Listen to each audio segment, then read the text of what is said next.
Seahawks fans of all ages, welcome back to the 12 Talk podcast. It is so nice to be doing a 12 Talk podcast when we've just had a win. Isn't it, Mitch? Yeah, just a normal everyday win, right? Nothing special. Nothing special about this win, no? Standard, if it's not exactly a big team or anything, just a bunch of people that play in a town where they're not actually supposed to be. Let's put it out there. It's a winning Monday is always the best Monday in my opinion. I can't get over how nice it feels. But anyway, anyone who's joining us, thank you very much. My name's Josh, and this is Mitch. In the right way as well is Mitch. Yeah, yes, it's me. My podcasting partner in crime. How are you feeling then after yesterday, mate? Mate, very, very good. I have to say, very, very good. The monkey is off our back. Mike Mack has got himself a cheeky win over the Niners in Santa Clara in his first year as a head coach in the NFL. That is not bad. To do it like we did in the last quarter with Gino leading with a game-winning drive like he does. Everything about that feels great. And I'd say we're very used to Gino scoring on a game-winning drive in the fourth quarter.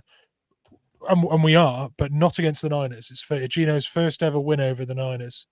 And that feels great. So good. And then we've got a very special guest to help us break this down as well. Do we? We do. Very special. I know. I was just... So those of you who don't know, we have got Matt Jones, who is the host of the Racecourse Ramble podcast. Now, whilst not a Seahawks-centric podcast, any of our viewers and listeners who have followed a previously inconsequential Welsh football team, now very much in the limelight, thank you to some major Hollywood investment. So we're going to bring Matt on very soon. Before we do that, as always, we just want to say a massive thank you to the UK Seahawkers who have asked us to be their official podcast. Always honoured. It's a massive privilege.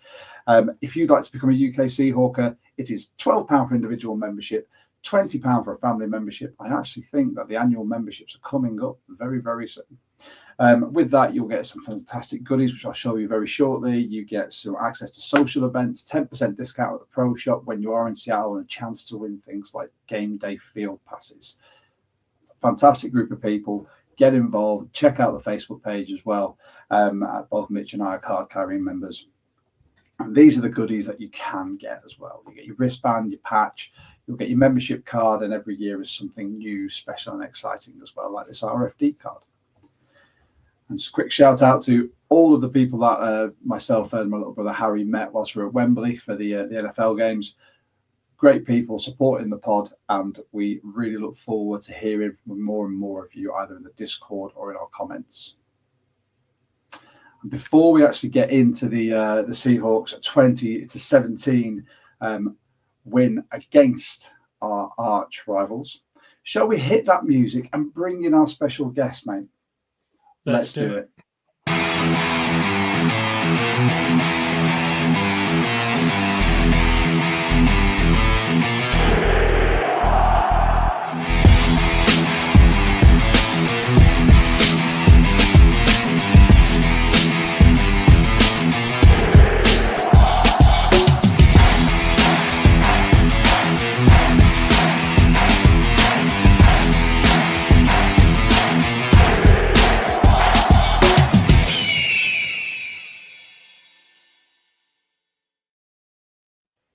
There we have it. Matt, welcome to the 12 Talk podcast. How are you doing, dude? I'm all right, but I'm looking around for this special guest that I'm not sure who you're expecting, really. Are you expecting Ryan and Rob to be here or what? I don't know. Give yourself some credit, mate. Give yourself some credit. We have. Thank you very much. I mean, for anyone who's tuning in who doesn't know about your podcast, please tell us a little bit about them, and then you can shout out all your socials and everything as well at the end.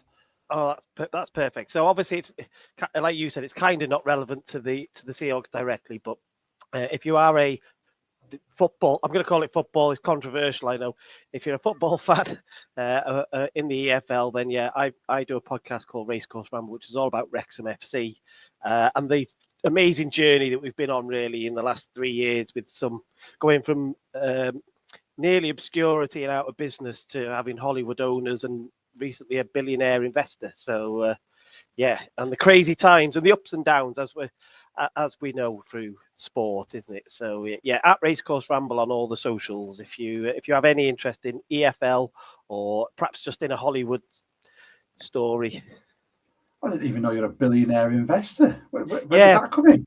Listen, there's a really interesting. Well, I don't want to take up too much time. So I got a WhatsApp message of somebody saying, "You're not going to believe this. The Seahawks might be invested in Wrexham," right? So I started getting all excited, thinking, "This is my utopia, isn't it? This is going to be amazing." I'm going to have Jeffrey Dean Morgan on my podcast, who's he's obviously a massive Seahawks fan, and he's a big Wrexham fan now from the documentary. I thought this is going to be brilliant. And it turns out that the investor was actually another guy called Eric Allen, and the people who Google searched the Allen surname had ended up on the sort of Seahawks website or something, and not on this wealthy investors website. So my dreams were shattered one day. But yeah, this he's a very, very nice family guy, sort of sells medical equipment and has made billions for his family from selling that business, and now invests in community-based activities. And Rob and Ryan are quite good at community-based stuff. Just believe it or not, you don't hear a lot of it, but they're really good in the Wrexham area and stuff. And their first investment together was in our local brewery, which it's called Wrexham Lager, which makes a really nice lager. So yeah. Anyway, that's the boring bit out of the way. Oh, I don't know. It's quite nice to hear a bit more about things like that than just the Seahawks. I didn't realise all of that. I've watched a little bit of Welcome to Wrexham. And I'm just a huge Deadpool fan. So and Ryan Reynolds as well. I just think perfect. But yeah, well, there you go. Everyone, check out the Racecourse Ramble. I have subscribed as well, and I'll be looking forward to hearing about that because I'm a Blackburn Rovers fan when it comes to EFL. So I don't actually watch or like a lot of soccer. Well, you beat us quite convincingly last year, I think it was, in the cup. So yeah, we won't talk about that. Let's not. Let's get on to the Seahawks. Let's get on to the reason we've actually all come onto a podcast smiling today. Yeah, we beat the San Francisco 49ers in Santa Clara. I'm going to keep hammering that point home because if you're in San Francisco, you should be based there. 20 points to 17 with a last gasp Geno rush. And you know what? We'll go through the box score. Let's see how it all transpired. And I just want to say a massive thank you and hi to everyone that's in the chat. Levi, hail to the chat. Yes, thank you very much. We really appreciate you all chipping in. We've got members of our Discord in there as well. I know Mitch will be dropping that link in very soon. But let's have a quick look through how the game went. First quarter, we had the field goal, and then Brock Purdy was allowed to run away for that touchdown in the corner. Second quarter, another field goal, Money Myers. And then halftime came about, and I was skeptical. I wasn't sure how we were going to get into this. And then we had the field goal from Moody, followed by that Ken Walker rushing touchdown from the goal line. And then Q4, our nemesis of this game, Juwan Jennings, in more space than I would care for any wide receiver to be in when receiving a ball, scores that TD, and then Geno with that absolute touch of magic to get that rushing TD. Before we get into our 12 talking points, gentlemen, how do we, as a Seahawks fan, UK, Europe, US, we all have various flux states of feelings during this game. Can you tell me after the first half, how are you feeling, and then give me how you felt at full time? Let's start, Matt, as you are the special guest. What was your emotional state like? So at half, I was similar to you. At halftime, I thought the 49ers are going to come out in the second half and step it up, and I was expecting them to run down our gut with McCaffrey way more successfully than they did, and I just expected it to play out that they'd win. On my little prediction league, I think I put them to win by about 10 points, I think, trying to be realistic. So I was delighted to be sort of lay there watching Gino run in with, was it about 10 seconds to go or something? 12 seconds, I think there was left. But then fearing I'll be honest, I was fearing some sort of Hail Mary disaster. I thought this has got this all over it. Who was it the other week that conceded it? Was it Pitt? There wasn't Pittsburgh. Who had the Hail Mary? Chicago Bears. Tyreek Stevenson in the end zone with his. I thought. Popar. Yeah, I could see us conceding something like that and thinking, oh, we've thrown this away like we did the Rams game. So the glow this morning when I woke up and just realised, oh, we've won. We've won that game was very Ready Breckish, if you remember the glow on the Ready Breck advert. Well, 1 second. Jonas is in the comments. So should we just follow on from the breaking of the news during our roundtable about Connor Williams? And just we should. Yeah, we should address it because there'll be people watching who haven't heard it. So yeah. So Jonas Meister, a guest of this pod. I don't know why these comments got so big on here and cover all of our faces. So if you all want to just peek over there, Gino just confirmed in an interview with Sherm that Connor Williams seemingly had massive mental health issues. Mental health always comes first, man, always, and he was hurting. If that is the case, I wish him well. If they were his personal reasons as to why he decided to retire, then focus on yourself, focus on your mental health. This is Men's Mental Health Awareness Month, I believe, as well. By all means, if anyone has any problems, reach out to someone. You can always talk to someone. And Connor Williams, we wish you the best from the 12 Talk podcast. You may never hear this, but we genuinely do. It's something that we are massive advocates for here. So we're talking about mental health. Matt, so first half, second half. Sorry, I was reading that comment and thinking, Jonas, breaking news. Yeah, oh yeah. Hey, go, bring it into the upward slope now. Why were you happy in the second half? Well, I think the longer the game went on, you start to get convinced that the scheming was good, that the game planning was good, and that you get some belief in what we were doing, didn't you? And you're seeing repetition, and we're seeing things like we're seeing Ernest Jones play well again. I was seeing Witherspoon still being sticky and agile, and so I think the longer the game went on, we got more belief. Although I haven't got much belief when we're in the red zone at the moment, to be fair.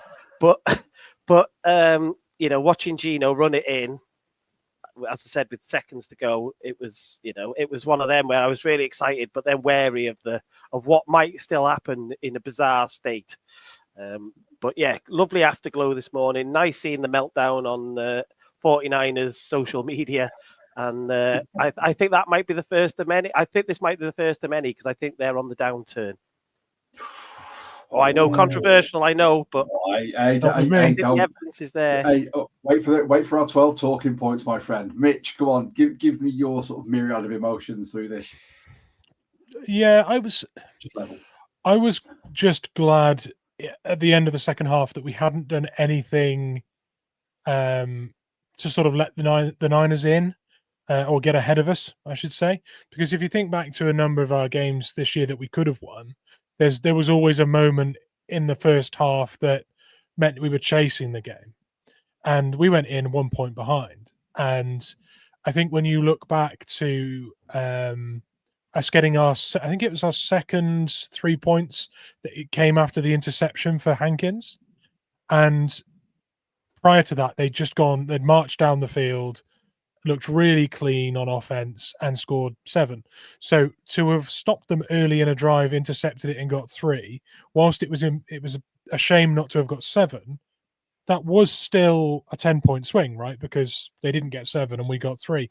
And that ended up meaning we went in 1 point behind. Well, that's the opposite of what we've been doing in previous games. In previous games, that was us. That was us going up to score 7 because we'd looked decent on offense. Something stupid happened. We've conceded 7. The game's blown wide apart and we've got to chase it. So it felt different to me in that respect. I did, however, still have questions about how we were going to compete, how we were going to put up points on the board if it wasn't from Myers. So I was at half time, I was happy we were where we were, but I still wasn't sure how we were going to push on. And obviously the second half we saw Jackson Smith and Jigba take hold of the game and start hitting soft zones with really, really clean run routes, and also being targeted in the slot. Most efficient slot Who knew? receiver in the NFL at the What it moment. was, yeah. Yeah, who knew that should be his meat and drink, right? Mad. So yeah, no, I thought in the end, when Gino ran that ball in, I thought it was brilliant, because when you look at KJ Wright on the sideline, he's probably, when they're talking about what to cover, what's likely to happen with the time we had left, I think we'd used all our timeouts at that point, they probably under some of his advice suggested that the last thing we were going to do is have Gino run it into the corner and scramble out the pocket.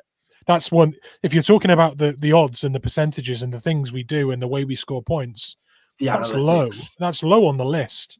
So we did the one thing that they probably hedged we wouldn't. They didn't account for it, right? So ecstatic at the end, ecstatic. And I love that it was Gino, because that was the arc. That was the story arc, wasn't it? With the interception and people on his back and trying a bit too hard. There was 2 times he was under pressure. He threw a pick, or there was that one he threw to Charbonnet where we lost a lot of yards. It should have been thrown it away. And we had those moments, but in the end, who wears the crown? Who leaves Santa Clara with a match ball after a game-winning drive? It was Gino. Yeah. So very, very happy. I went into the game very much like, let's see how badly we're going to lose this one. Zero expectations. I got to halftime and I thought, it's just one of those games where our offense just can't get clicking. People are just going to keep scoring on us. And even though we held them to where they were, I thought, well, if we can only score points from Myers' boot, where do the rest come from? Halftime came. I cracked open a beer and I thought, oh, why not? I'll sit back and watch this and see what happens. And I was pleasantly surprised. Everything, like you both said, started clicking. Our defense looked good. Then, the offense started putting some drives together. JSN just is exploding into the NFL sphere right now. Mitch, don't think I've not noticed the fact you're wearing a JSN jersey. There's a reason. That's why I'm observant. And then obviously we had our Seahawks sleeper agent in KJ Wright calling the wrong coverage for Gino to scamper it at the end. So, and it was one of the nice things for me doing our X account last night was seeing how many people throughout the whole game were calling for Gino's head. And then at the end of it, all those accounts that have been posting so frequently during the game, silent. Yeah, it was nothing. It was Tumbleweed Central. And it's one of those, and obviously there was, I can't remember what I was watching today, they were just talking about Gino's resilience, how even when things go wrong, as they did during this game, he still had the mental fortitude to go forward. And we questioned it a few weeks ago. But I think he's showed that it's actually something he does have and he can sort of command. So with that, we talked about our emotions there. It's always nice. We'll get those out in the open. We'll talk about mental health. I just want to very quickly just throw up something from our charity partner to talk about sort of testicular and ovarian health. And then we're going to get into our 12 talking points. So we've got a minute with the RCT and then we'll be right back with you. I want to take a minute just to introduce you our charity partner for the pod, the Robin Cancer Trust. The Robin Cancer Trust is the UK's germ cell cancer community. For those who don't know what germ cell cancer is, that is testicular and ovarian cancer. And the RCT was set up following the family tragedy, which sadly saw them lose their son and brother to germ cell cancer. Germ cell cancer is something that can affect anyone at any time, and the RCT, Robin Cancer Trust, do a fantastic job creating awareness through the various campaigns like Talking Bollocks and Not Overreacting. If you or a member of your family have been affected or think you may be affected by it, please visit their website, therobincancertrust.org, to see how you can spot the signs, how you can manage it, and become part of the community. And if you'd like to help fundraise or give anything to them, by all means, that would be absolutely fantastic. There you go. Victim of my CAC editing again. But they're still running the big ballsy run all November. You can still sign up to do 10K, 50K, or 100K. Use that QR code. I'm pointing the right way. That way. There you go. Nearly got it wrong. On the screen there, and you can still sign up and help raise some fantastic awareness and funds for a brilliant charity. But following our public service announcement from the RCT, let's go on to our 12 talking points.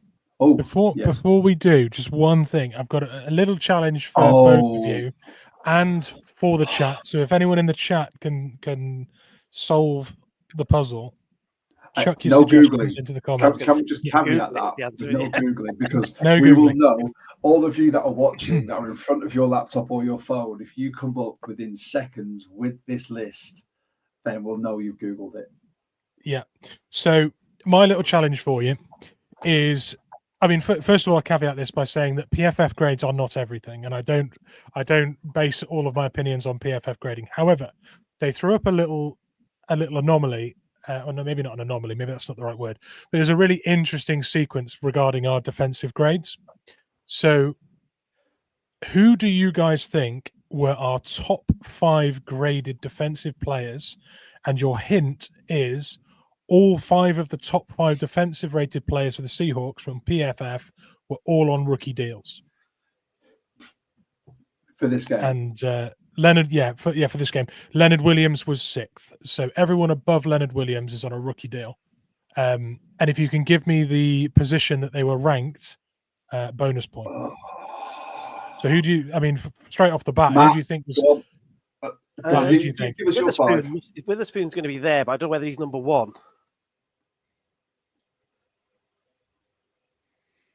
Knight. Shoot your shot. Have I got to guess the position as well? Really, that's hard. It is tough. I mean, I'll give you another hint. The 2 that were out front by a way. So there were 2 standout defensive players, both on rookie deals. Oh, Jonas has thrown out 5 there. Cross is still on a rookie deal, isn't he? Yeah, Cross is on a rookie deal, but with defensive here. So, okay. I don't think Reek would be there. I've got those 2. Those 2 have got to be there, surely. After that, Josh, who would you say? Do you know what? Jonas in the chat has is always in copy and paste it. So the good thing is some of the guys in the chat are getting it wrong, so I know they're not Googling. That's great. Excellent. So I am going to go 5 Job. Oh yeah. 4 Woolen. 3 Knight. 2 Spoon. 1 Marfay. Okay, you've done really well. 4 of your 5 were in the top 5. Just not in the right order. So you've got one incorrect answer in there, not quite in the right order. Matt, have a go with your 5, and then I will reveal all for you and the fans. I don't know who's not in the right order. It's a tricky question, but I think it's fascinating. Kobe Bryant. Yeah, this. Thank you, Ben. That'll be the 5th one, surely. Because I can't think of anybody else off the top of my head. But the order is the trouble. I think Knight would have been higher than you thought, Josh. I think he might have been. But was he first? Oh, it's so hard. 1 and 2 were really close, but then you don't know who number 1 was or number 2 was. So yeah. I don't know what order. It's potluck in it. I don't know what order they would have been in. But between yourselves and the chat, we've got all the names. We're basically just checked out everyone is on a rookie deal that played last night between us in the chat. I'm going to put everyone out the misery, but it's a really, really good read considering we always look at this roster and say it's full of talent and, they're ascending talents. You can tell with this. So number 5, Boye Mafe, 70.1 overall, really solid grade. Woolen on the same or almost the same grade, 70.1. So that's number 4. Kobe Bryant's number 3 on 70.4. So those bottom 3 are really close. And then number 2, Tyrese Knight on 77, which is an outstanding grade, considering Ernest Jones was a 49 on the night when he had so many tackles. So Knight being 77 is outstanding. And then Spoon at 78, number 1 place. So Spoon, Knight, Bryant, Woolen, Maffei are top 5 standout players. And I think Byron Murphy as well in the chasing pack with Williams. Right, I'm going to put it out there. Ben has 100% just Googled that. He's also he's nailed it in order, so it has to be. He's found it. Yeah. So thanks to Brian Nemhauser there for that because he was the one who highlighted that stat, and I think it was a really cool thing to see on a historical night in Santa Clara. The rookie contract guys have all stood up and performed. So superb. Yeah. Right, it's time then. 12 talking points. Thanks for that, Mitch. That actually got me thinking, which on a Monday evening is dangerous. Not. Yeah, I know. It's. I haven't got the rest of the week is done. That's it. Yeah, no more work for Josh. Right, 12 talking points. So anyone who is new here, every time we do one of these breakdowns, we tend to do 12 talking points. So we always start with our special guest today. We will have 2 points of conversation and 2 observations from each of us. By all means, anything that we mentioned, if you want to pop anything in the chat, we'll try and get to all those as well. We do have our Discord member musings as well at the end, and then we'll go back from there. So, Matt, are you ready? All ready. Hit us with your first one. So, I know Gino divides opinion. Is that fair to say? Very fair. Obviously, that was his 10th game-winning drive since 2022. Technically, it could have been his 12th, I think it is, but we've missed field goals against, I think it was the Rams last year, and then there was the blocked field goal against the Giants. Yeah, I think what I wrote was Gino isn't the problem right now. That's ultimately. I had to cut a bit off. Yeah, that's fine. He's not the problem. I know there's this real hard divide with him, and I believe in the stadium in Lumen, I believe that the fans are vociferous about the disappointment with him. But I think he's not the problem right now. Very clearly, he's not the problem. Don't worry about him. I think we've got other problems that we need to prioritize, as we all now know. It's there, isn't it? And I think people need to lose less sleep worried about Gino and more about John fixing that O-line. Yeah, agreed. I love this next point. Well, I should have said I'm hoping in the future, because obviously Ernest Jones is. I don't know what we're going to do, whether we end up franchise tagging him or whether we are going to tie him down. Obviously, hopefully, but I think they're. I think Spoon was the one that excited me most when Mike Mack came, because I could just see him utilizing him in different positions and loving that. His physicality and his, just the way he plays. And I think last night was probably a blueprint for how we'll use him. And I think that's tremendously exciting. And then I think Ernest Jones has been I don't know what the right word is, season changer. Is that the right word? Maybe not. But he's perhaps going to guide us into a better place this season than we were perhaps 2 or 3 weeks ago. And I think he's tremendously exciting. He's to be green dotted already was I think that perhaps tells us a lot about perhaps why Dodson was moved on. Yeah, I think it's when you look at the way they both play, Dodson looked like he was the answer to start with. I was quite excited about seeing him play.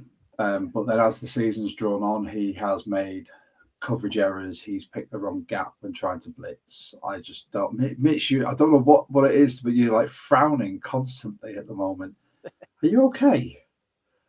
Yeah, I'm not having a stroke or something. Remember, we did win. I was like, this is live. You're right. You're right. Sorry, it's almost like we lost. I should be glowing. I don't know what it is about the screen. Maybe I'm squinting at the screen. Maybe that's what it is. Glasses, mate, is what you need. But yeah, I think having Ernest Jones was someone we wanted from the Rams, but they wouldn't trade in division. But then obviously went to the Titans, wasn't suitable for them, and then we managed to get him. So I think that speaks verses. And as soon as they saw him come in and what he could do, I think Mike Mack has then gone, that's my guy. And that's my guy who can then teach my rookie how to play. So Dodson, not needed. And I am really excited about seeing that pairing of Knight and Jones. And Spoon, I just think yesterday showed that Mike Mack's finally starting to piece together the puzzle of where he can play him and make him most effective. And I think it was evident by the plays he made yesterday, just the attitude that he brought to every single hit that he made. You know, he was around the ball there or thereabouts. That the tip drill was one of the best tip drills I have seen for a long time. The way he managed to curve his arm under to tip that ball up for big Jonathan Hankins to then come up with. And also, Hank has got hops. He must have at least got a decent 12 inches off the floor. He high pointed it, didn't he? Decent. Yeah. Even I looked at that and was like, I can't even jump that high. I used to play basketball. You know, but fair play, yeah. I completely agree with those. Go on, Mitch, what do you think? Yeah, there was a lot to like about Spoon yesterday, and I think what we saw with Spoon yesterday was what we saw all of his rookie year. The energy, and he was the barking dog on the back end there, and he was flying around. I wonder, this is, you might tell me I'm talking rubbish here, but when you bring in Rayshawn Jenkins and Dodson and Baker, who are all quite quiet leaders, they're very sort of considered in what they say, and do you know what I mean? You've brought in some players around Spoon there that are very not introverted, but they're certainly not extroverted. Ernest Jones is a barking dog, and you've stuck a guy right in the middle calling the plays with the green dot on his helmet. Well, not calling the plays, but you know, the mouthpiece on that, the main mouthpiece is a barking dog, and Spoon is he's so he seems so adaptive to the players around him. So I feel like he's needed those kind of players to sort of absorb. And you could say the same about Julian Love. Like, I think Julian Love's a brilliant leader, and I think he's a great role model for a lot of the players on the defensive side. But again, he's not your outspoken, loudmouth, trash talking, guy. So I think Ernest Jones has been a great. I think there's a really interesting two players to put in that comment, because that's two players that I think will feed off each other and bring that energy and set the tone. More importantly, the defense. Yeah. So yeah, no, I love that comment. I've just realised as well, Matt, we've just completely flipped your observation and your discussion point. So sorry, right. But I think the chat was all saying with the Gino thing, it's not Gino. So your third one, and I love this. We've already mentioned this, man. Yeah, I know people have probably already said this before, but we're starting to see him become very dominant now, JSN, and we're starting to see him utilised in the right way, going back to what I think you were hinting at with about Mitch wearing his shirt. And obviously it's sad, but it's looking like Tyler's probably last season. He's certainly not going to come back on that deal, is he? So he's probably with a baby due as well. I think baby due. He's obviously done all his they call it realtor, his estate agency type work, hasn't he? So I can see JSN exploding the end of this season, whatever that is for us, and into next season. And I think it's quite exciting. And I think in my little message to you, I said I love the jet sweep that he ran. And I say I'm a big fan of that type of stuff. I sit there sometimes going, well, hang on, DK's a big guy. Can't we do something with him? Let's be creative, but wildly mad thoughts that I sometimes have. But yeah, I think his handling at key times. Lockett is sometimes the go-to man on clutch third downs when you need a 10 or 15 yard, gain, and you want a safe pair of hands. Lockett's the man, and I think we're starting to see that now with JSN, because 2 or 3 times in that last drive, he went to JSN, and I just thought I felt like you could almost see the transition, rightly or wrongly. That was just the passing of the torch. You can see it. Yeah, almost, games, almost, yeah.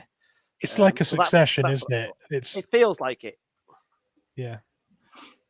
Yeah, I mean, I love it. We've been saying this since we drafted him. We expect him to be wide receiver too, and I think pretty sure Mitch, you and I said about the midway point of the season, we would see the sort of the catches or the pass attempts to each player sort of flip.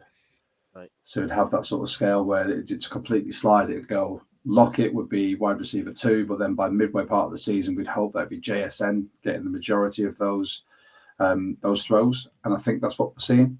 Yeah. Because what he's over the last 3 games, he's just got 2 over 100-yard games now. Yeah, was it 110 yesterday? Yeah, I think so. Wow. I've got some stats for you, boys. Of course you have. Go on. Because I always got a stat off the top. 2 things really. So the Seahawks record for a 2-game span in yards is 314 yards by Steve Largent, and the second highest total over 2 games was 295, which again was Steve Largent. But the third highest total by a Seahawks receiver over 2 games is JSN with 290 yards over his last 2 games. So that is some cracking company to keep. That is a Hall of Famer and the greatest Seahawks receiver of all time, and he's up there. And if you think he was underutilized last year, he wasn't. He was just badly utilized, because last year JSN became the most targeted rookie receiver ever on the Seahawks roster. So last year we targeted him plenty. This year we're seeing the numbers. What we're just about seeing is better utilization of his talents at the right times as well in the game. Yeah, it seems that Grubb understands him better than Shane did. Well, it seems that anyone understands football better than Shane Waldron at the moment. So, you know. Just a quick one.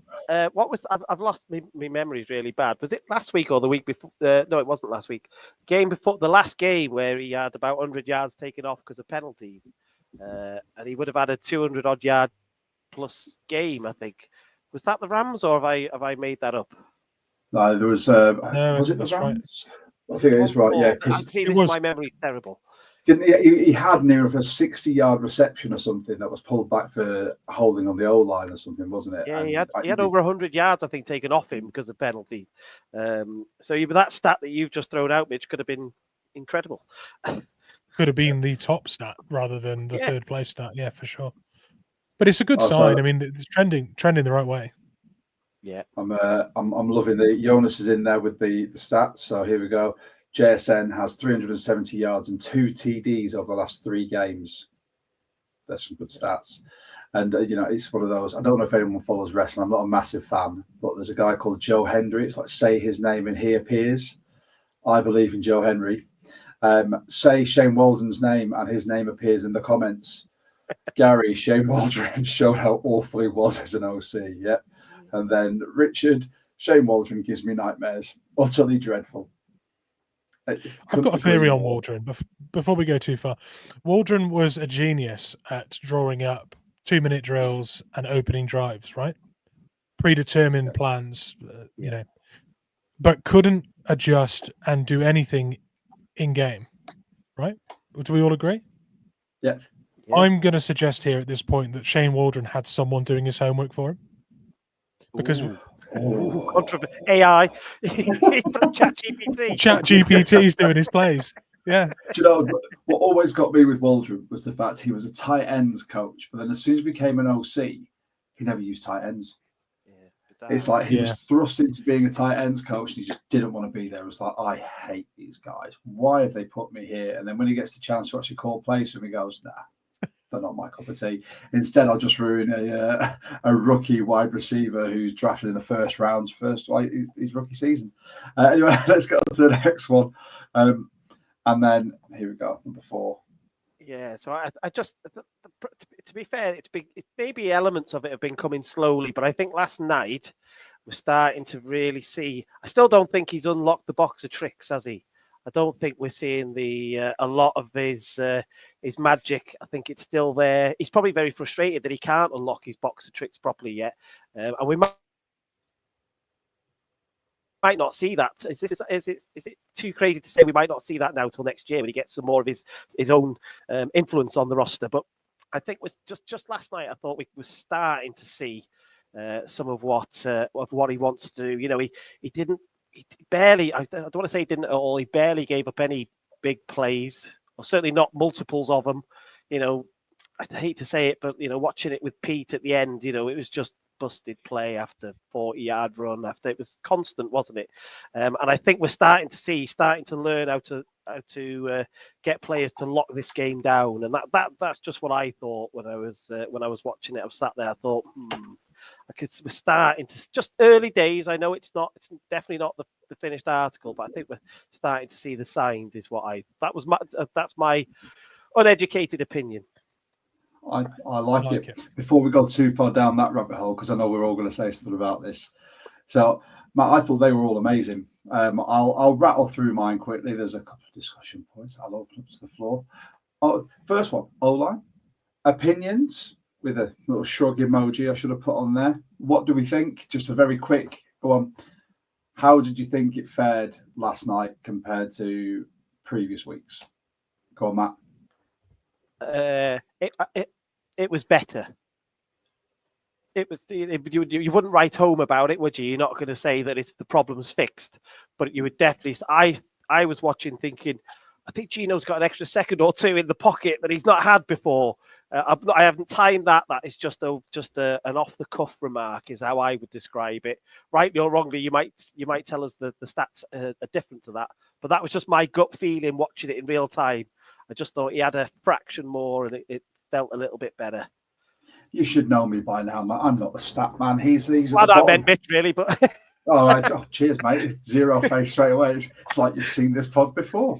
But Mitch actually gave me a really nice bit of PFF grading on one of our O-line who had his first start of the season. Mitch, do you want to? Yeah, Oluwole was one of our highest graded offensive players.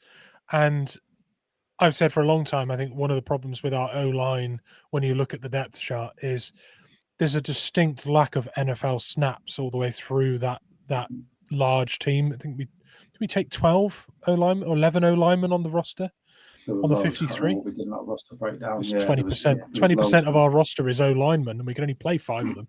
But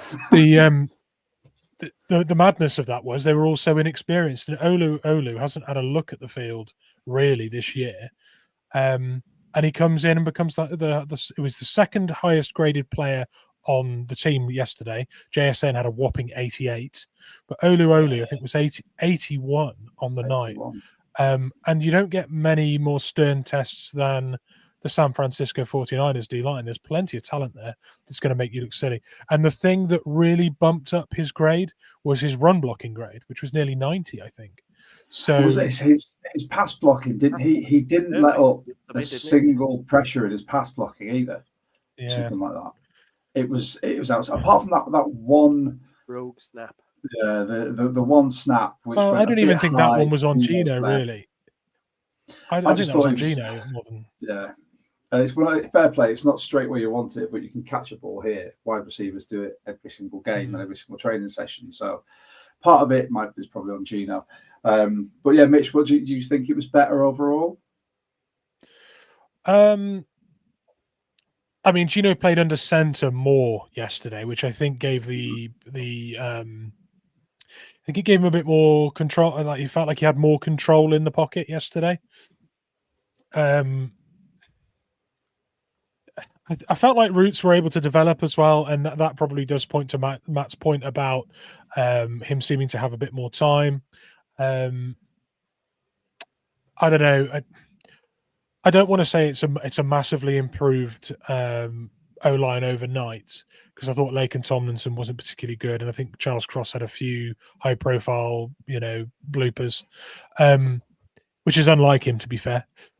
Yeah. But with Lucas back and rotating time with Gerald, that is a brilliant situation, because you get to get back to Mike Gerald being introduced more softly to the NFL.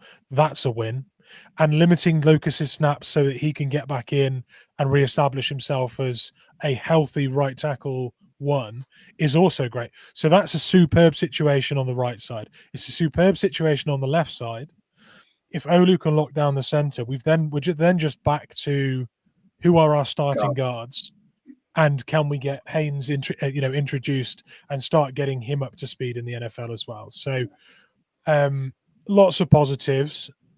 Not going to go and commit to saying anything too overly positive about the O-line, but certainly I agree with the comments that it looked better and Gino had a bit more control and a bit more time. Yeah, it looked better. I think Ben just made a really good comment here. Sorry, Mitch, I'm going to cover your face up. Bosa getting hurt definitely helped us on offense for the last few drives, 100%, because Bosa on that against Abe looked better, but then against Gerald, it was just it was so unfair. Some of the rushes that Bosa was putting against him, you could tell the difference in sort of elite and D2 college rookie.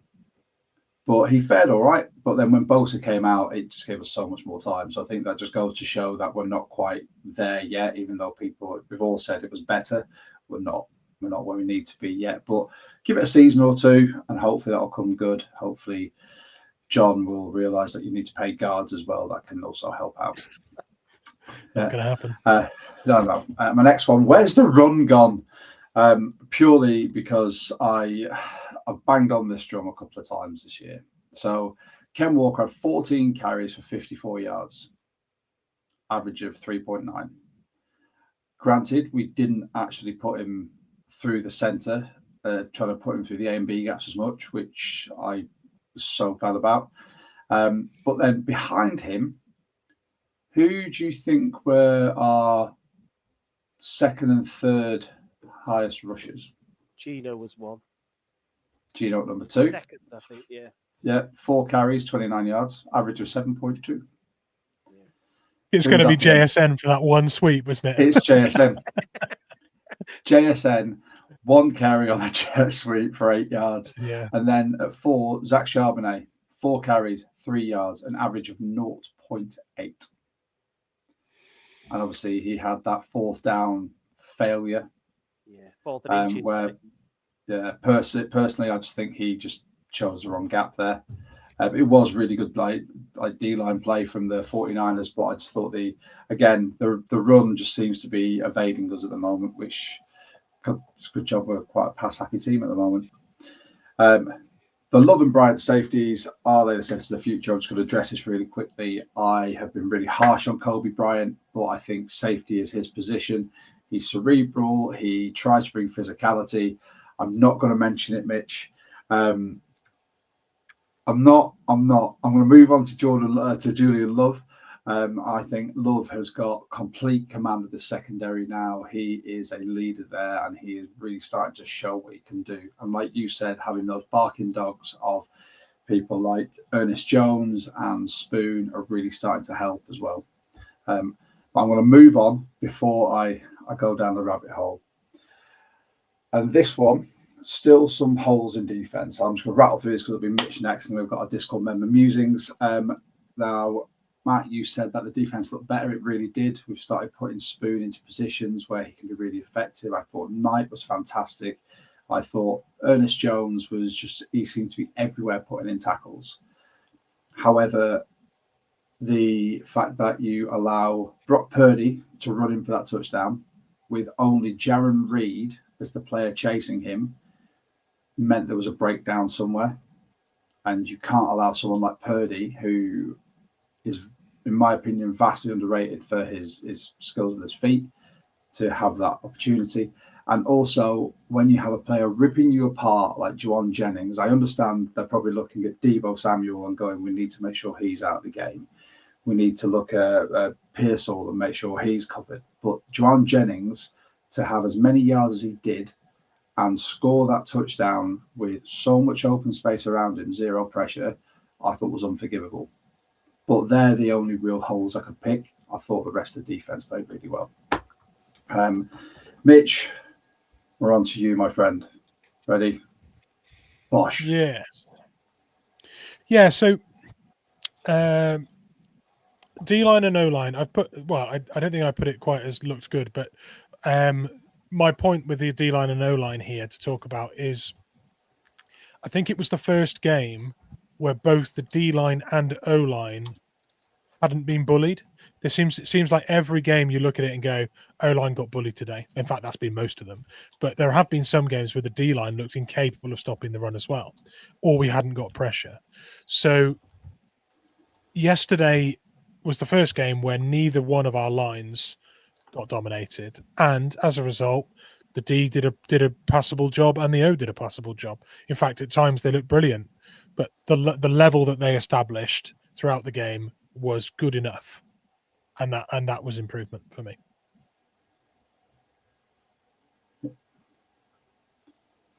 Oh, this is the one I really want to talk about. I wonder if there's any Niners that are going to be watching this. Any Niner fans? Go on, bang bang, Niner gang. This one pleases me, and so I've mentioned before that the cap situation, the stars that they have, the guys that need extending, they can't extend them all. You need to keep drafting really well if you're going to maintain that charge for any lengthy period of time with players like they've got on their roster. I now think there's another real factor creeping in, combined with the cap situation at the 49ers, that means that they have run their race, and I no longer think that they are a top 4 force in the NFL.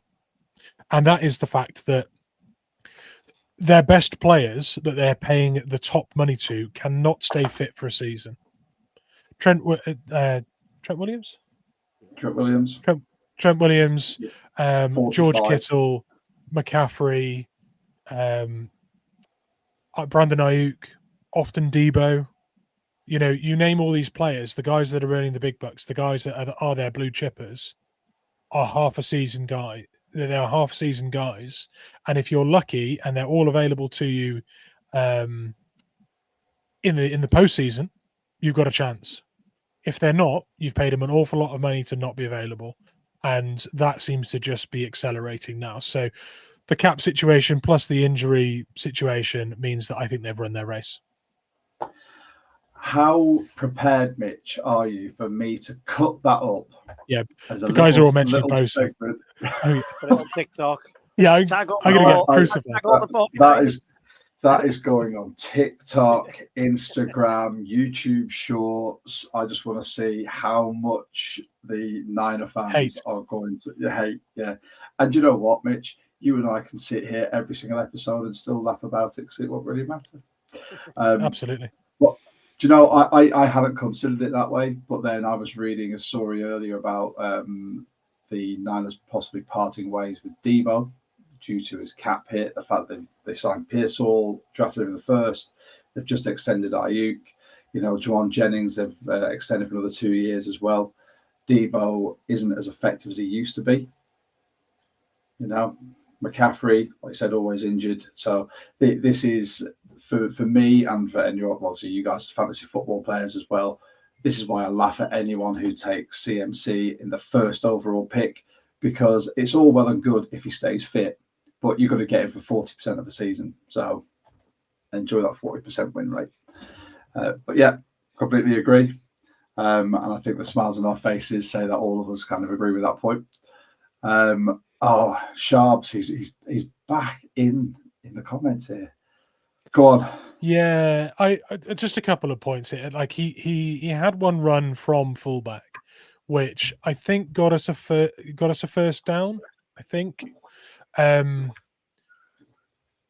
but there was also a high-profile sack on Geno where he looked like he was, just lost away with the fairies. Lucas was losing his one-on-one with Bosa, I think, and we really needed Charbonnet to be dialed in there. I can see a role for Charbonnet as a fullback because he's got that contact balance and he can rip off 10, 15, 20 out of nowhere from that position. And I think that has high value to this team. But you have to be able to pass protect. You have to be a bit more alert than he was in some of those moments. But as much as I'd hate to have a second round pick at fullback on our roster, he could do a really good job there if he just improves and polishes up a little bit. Yeah, agreed. That I think the block attempts were. Yeah, I'll put that up there. There you go. Jalen Sundell is the fullback. That block attempt was just him getting completely lost. So when you watch it back, it was because Bosa had taken such a wide sort of arc to get around Abe Lucas. You had Charbonnet who'd come sort of between Lucas and the guard, trying to fill that gap, whereas he should have gone round with Lucas to sort of extend Bosa round further. He just didn't, and instead he looked like a bit of a twit, just looking around. He did. He looked a bit gormless as well, which didn't help him. But one thing that I'd love to see him do in that situation, if he's looking for someone to block and he can't see that person, make a run, be a check down, get beyond the line, be an option. Because if Gino had looked up and seen the pressure coming from his right, but Sharps had shot a gap and was open, that could have been 10, 15, 20 yards plus instead of minus 10 yards for the sack. Yeah, but can we also just address the fact that he did do that once, and Gino threw the ball.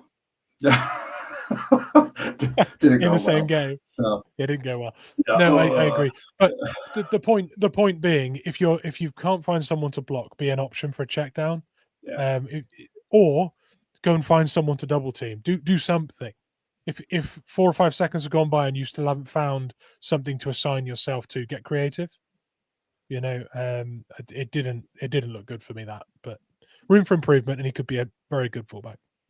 Yeah. And then Draymond Jones, boom or bust on a play-by-play basis. The first time that Purdy scrambled out the pocket, Draymond Jones was off so wide. I don't know if you saw how wide he took that tackle. You could have driven a bus through that gap where he was supposed to be setting that edge. And it's just the most Draymond Jones thing in the world to work himself out of position, trying to beat his man and losing contain. We saw that with Darryl Taylor for years. I would like to think that there's a role for Draymond Jones on that D-line, just being a big end and being hard to beat on that edge. We don't need him to win against his tackle every time. We do need to make sure we hold up that end. For the money we're paying him, we want him to win every single time. Well, a lot. Whether it's a rush, whether it's setting the edge. I'm still not convinced. He's still more bust than boom for me. Like, he was really he's hyped up. He had 2 sacks this year, and he's really amped up, and all his teammates are around him. But I look at it and go, whoa, and then I start counting the millions per sack, and I'm like, well, that's value for money, isn't it? I still is not for me. He's got those big plays in him, though. Oh, he has, and that's the reason why I've signed him. But Matt, what's your opinion on Draymond? I was going to say that similar. In business, we talk about return on investment, and ROI. Yeah. So I think at the end of season reviews, when they perhaps review that, they might be a bit drawing breath through the teeth when they see that. But I agree, he has got something in him occasionally, but not often enough. I agree. Well, there you go. There's our 12 talking points. We're going to have a quick word from our sponsor, and then we're going to get into our Discord member musings. So stay with us. Let's give a big shout out to our sponsor, Wraith Energy. Wraith is a sugar-free energy drink that comes in these handy-dandy little sachets that you've not got to take in a huge can away with you. Simply mix it with half a litre of water, give it a good shake, and you are ready to go. It is sugar-free. It has all the benefits of pretty much every energy drink you'll have, apart from the fact it doesn't cost you a fortune, and they're very, very honest with what they have in there. You have taurine, caffeine, multiple vitamins, no sugar. And for any of you who try sugar-free energy drinks, usually you'll know they're not the best. Wraith, however, I have tried the majority of the flavors now, and I love every single one. If you want to try Wraith, go to wraithenergy.com, and when you're going to check out, use code 12TALK for 10% off. You'll thank us later. Go Hawks. There we go. Do you know how long it took me to do that video to realise which way to point? You're a one take man, Josh. I know this for a fact. You were telling me before. They call you one take Josh, don't they? I've been called many things. A one take is probably not there. Less about I got that. Ryan to message me, seen that. And, But yeah, that's one take. I do it all myself, all my own editing, as you can all tell.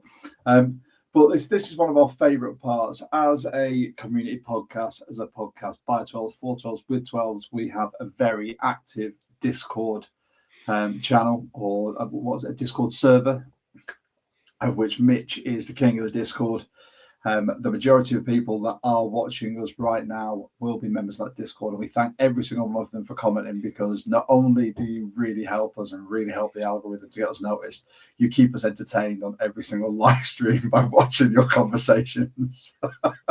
So we've had a few questions coming from the Discord, and we'd like to address them, and then we're going to try and get to as many of these comments as possible. So here we go. Jonas. To be honest, Zach Charbonnet hasn't given anything to a very uninspiring and anemic run game. Ooh. So should the Seahawks explore trade options with him? What would be a decent return? And where is Kenny McIntosh? Yes, Jonas, where is Kenny McIntosh? I'll tell you, he's now returning kicks and punts because D. Williams has done something to his ankle, and Laviska Shenault had an oblique injury. But he should be given a chance to run the rock, I think. I'm a big Kenny McIntosh believer.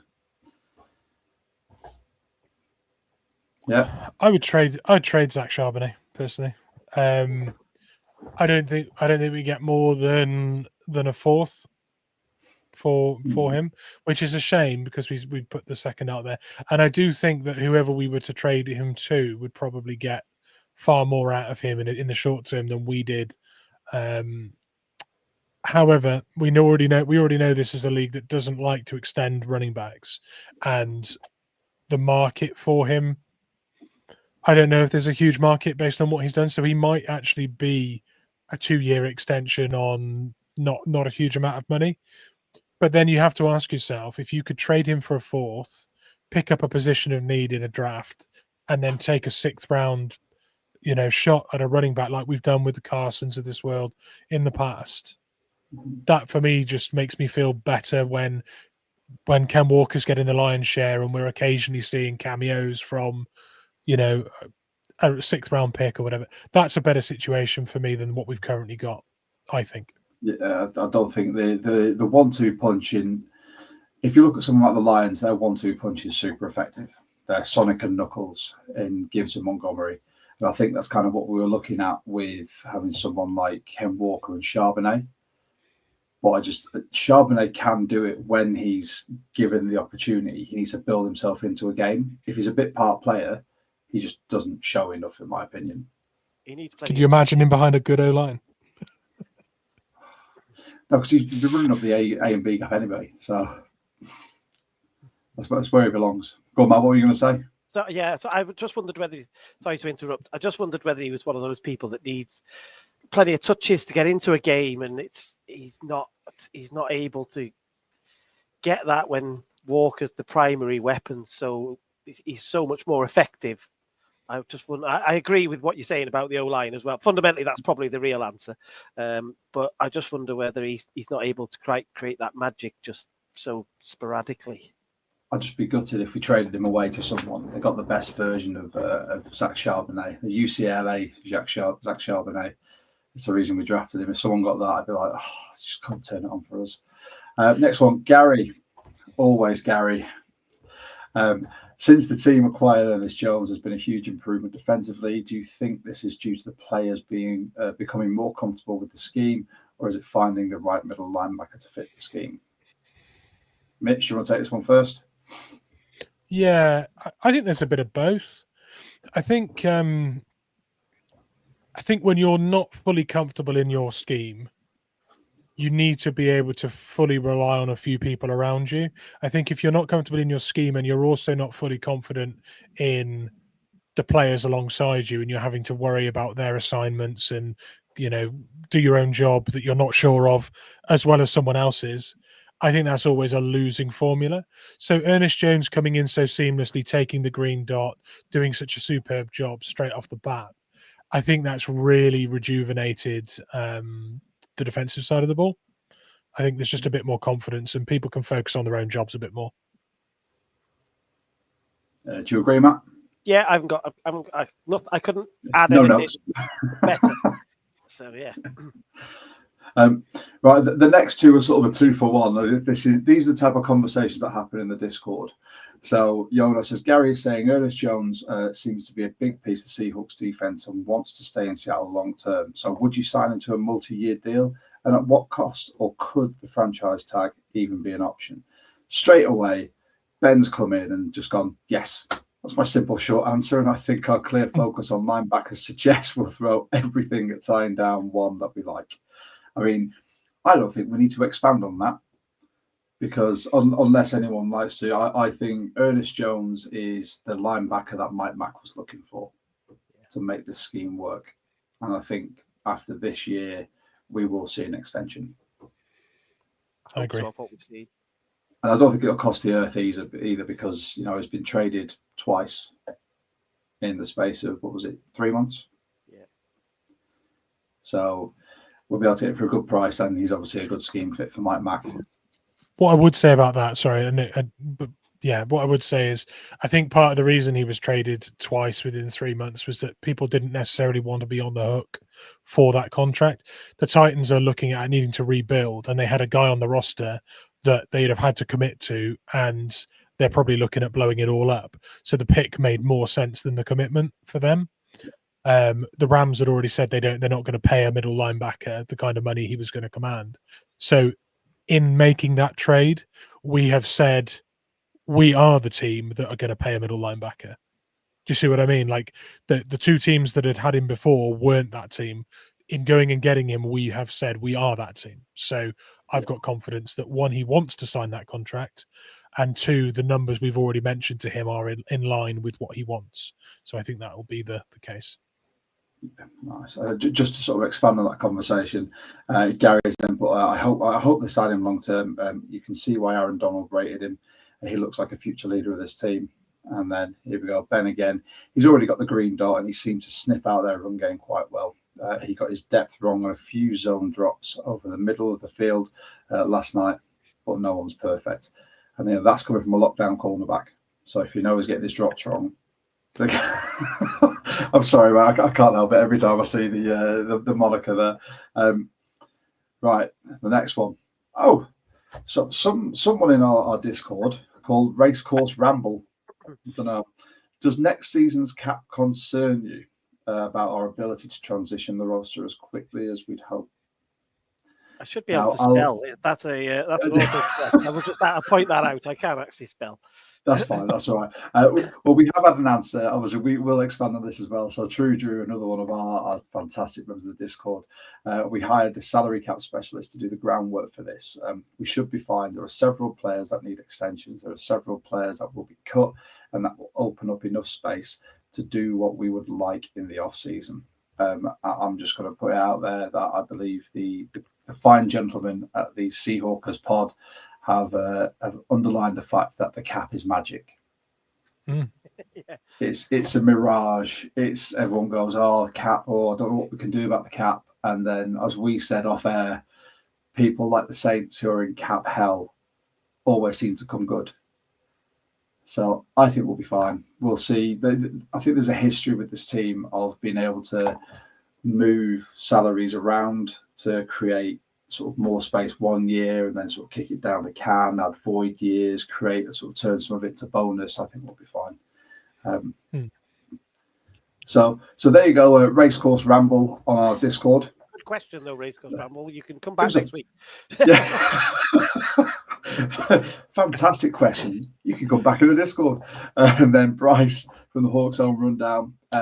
Does this change your views on the season and where this team is at the rebuilding process? And how concerned are you about a letdown game versus the Cardinals? Matt, you can take this one to start with, mate. Okay, so I, rightly or wrongly, laugh at this, predicted that we would win 6 or 7 games this season. I thought it would be a real struggle for us. It was looking like I might be right for the last 4 or 5 weeks, wasn't it? To be fair, but I didn't have great expectations, if you like. But obviously, it's more the performance perhaps than the result.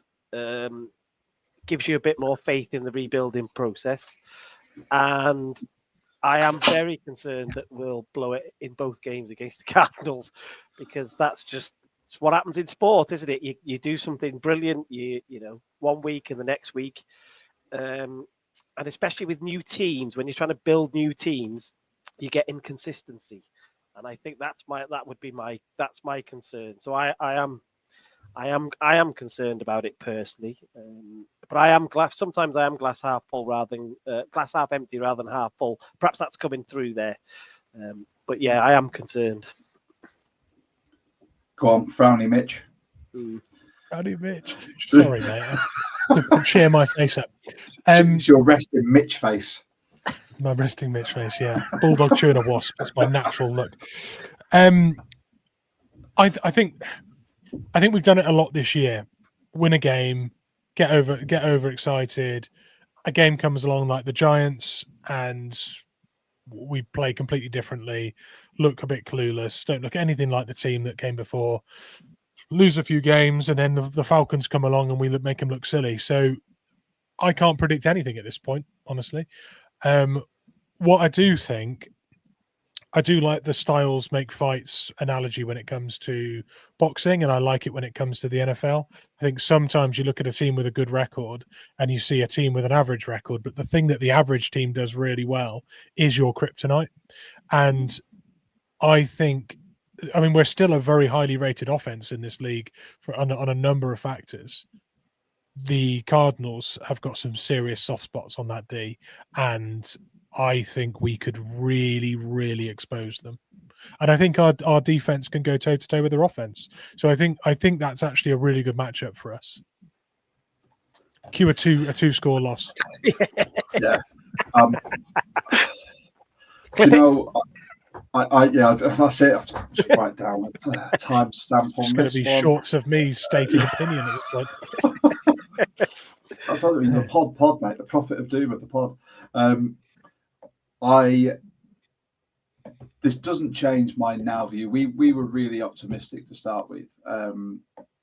I having started coaching men's adult rugby again, I've been bitten by these starting really well, showing really good signs. Then the next week you get absolutely trounced, and then having to sort of revamp it all and reinstill it all to win again. I think the three, really put the wind in our sails as fans, and it's sort of been that roller coaster with, like, I don't know if anyone went to Alton Towers with the Oblivion, where it was just vertical drop.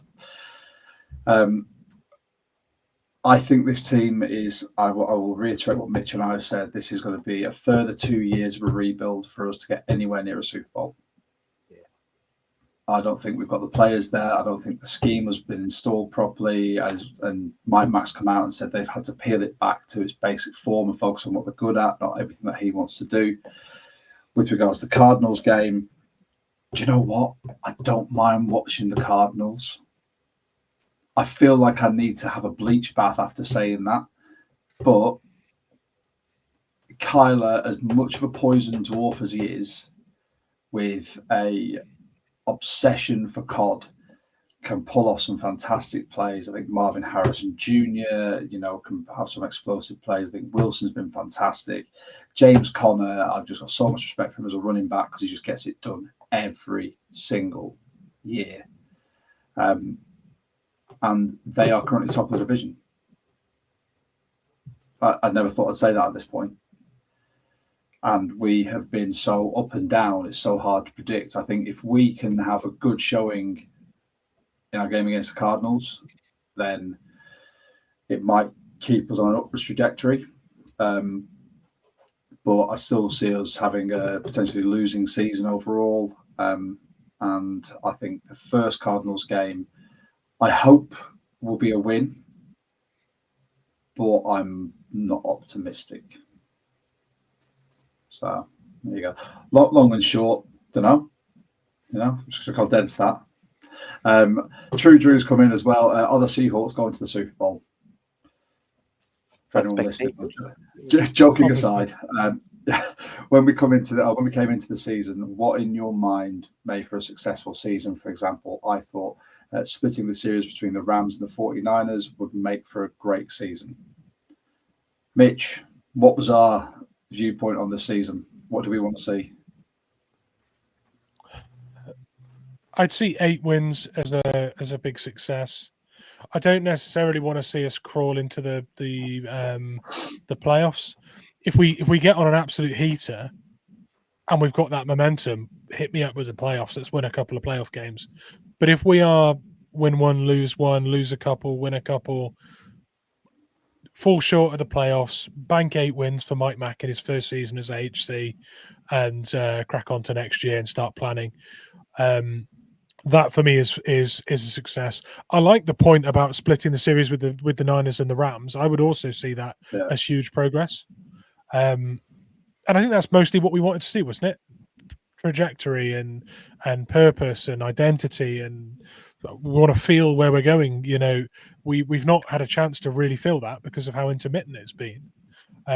So yeah, any kind of palpable. Did you tell us off there about the 49ers game? I said that we could have, if we'd started podcasting 2.5 years ago, this would still have been the first win we'd podcasted about over the 49ers. Okay, yeah, that's progress. Granted, podcast. There you go. The 12 Talk podcast. We brought the look to that second game against the Niners. Yeah, we are responsible. So all us, baby. Go on, Matt. What was your sort of view to what would you see a successful season being like? All the intangibles, really. I think I didn't, as you can tell, I didn't expect the W column just to go through the roof. I just wanted to feel like we could feel a transition and a change. That said, I was really optimistic about our offense, and I just thought the defense really we need to focus on. But and that might be an easy fix. You know, you flit, don't you, between how I think this is going to go. But it was the intangibles. So it was the feel, like Mitch has hinted at. It was the feeling of I can see where we're going. I can see what we're trying to do, and I think early on we've not seen that, which is why people have got worried and why people have been questioning Mike Mack, and there's been all that rubbish about is he the man, or I was listening today, people had been sort of saying he's lost the locker room, and it's just like I don't see that at all. So yeah, it was the awkward things that you can't actually put numbers to, perhaps, but just a feeling that next season this is going to be. Imagine what we're going to be. We could see the signs. That was my honest. I hadn't even thought about splitting the series with other teams in the division. I hadn't thought of any of that because I did think this season might have been rough. Yeah. That's a rubbish answer. I've waffled long, but it's all right. That's what we do on this pod. You've watched us many times, mate. You know this. Yeah, for me and Mitch, we just wanted to see improvement, and we wanted to see this team go from what potentially would have been a brand new look team to not knowing what they were doing, running around like headless chickens, to by the end of the season really seeing that trajectory going up. So people start recognizing where they need to be in a scheme, you know, figuring out, you know, this is how we do play, how Grubb wants us to play, how Mike Mack wants us to play, you know, that way. So that's how I see success now. I'm not looking for Super Bowls. I'm not even looking for an NFC West championship. You know, if we hit second in the division, I'm fine with that. You know, yeah. Let's keep going because we've got some more. Oh, have we? Oh no, that's it. I managed to get through them all on a couple of slides, but we do have quite a few comments that have come in, and we do like to get through a couple. So I'll try and whiz through a couple of minutes. Firstly, just for the fun of it, I do like this one from Ben. There are Niners tears falling from the sky in the UK. It's snowing up north. So everyone that has joined us, please, by all means, you can sign up to our Discord. It is free. Mitch has put the link in those comments there. I'm just having a quick flick through now to see. I can't. I'm sorry, but I can't keep putting all your comments up here. There are more.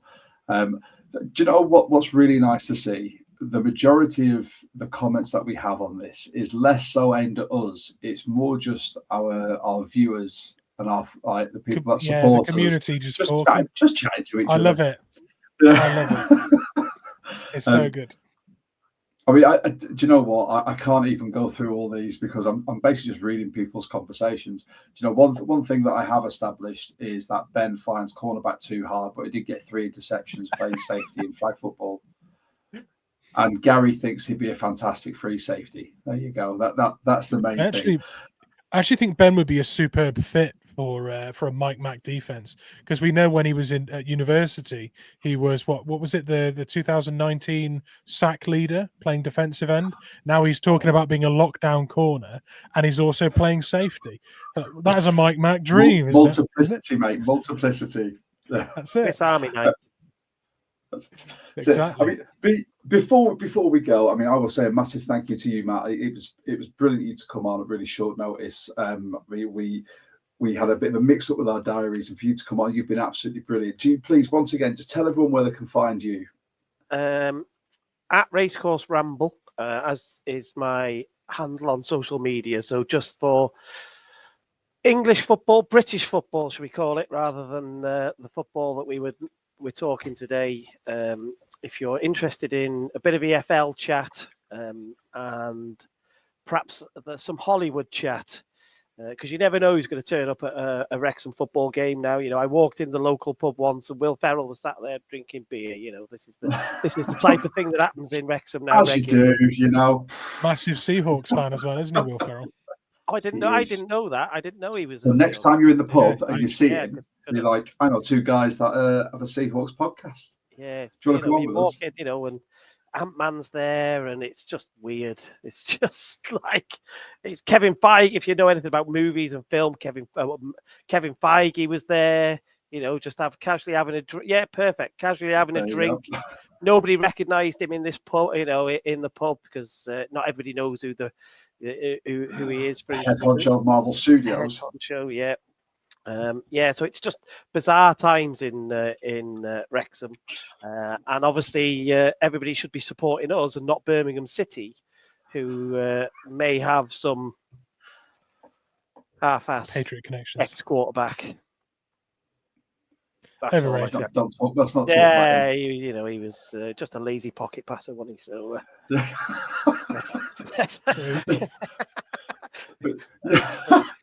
You can also find if he's watching. That's obviously. If he's watching, I'd love him to get in the comments and see what everyone says. I mean, you can also find Matt and many of the members that have been making comments on here in our Discord. Mitch has popped the link in there, and anyone who is watching, if you don't already, please by all means join our Discord. You can chat to us and Seahawks fans from all over the world. It's completely free. You won't have to pay to join our Discord. We just like having a community for everyone to talk in.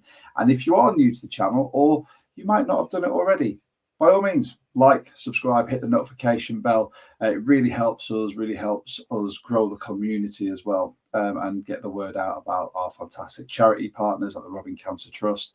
And it helps us sort of help raise awareness and money and really bring this podcast community. We are a community podcast, so we give a platform to fans that may not have been on a Seahawks podcast before, or experienced podcasters like Matt right here, to come on and talk Seahawks rather than the round version of football. And we just love having as many in as possible. Absolutely love seeing this community grow week in, week out. You can follow us on, are you ready? Let's reel these off. It's at 12 Talk Pod on X, Instagram. I wouldn't say Twitter, but that is X. We've got a Facebook group as well. What else have I got, Mitch? We're on all the threads. We're on threads. Yeah, we're on threads. Yeah. We've also, you can find us on. Now. Are we? Yeah. Do you know how many social media platforms I've got to try and manage? That's a lot. Tell me about it. I have to update all.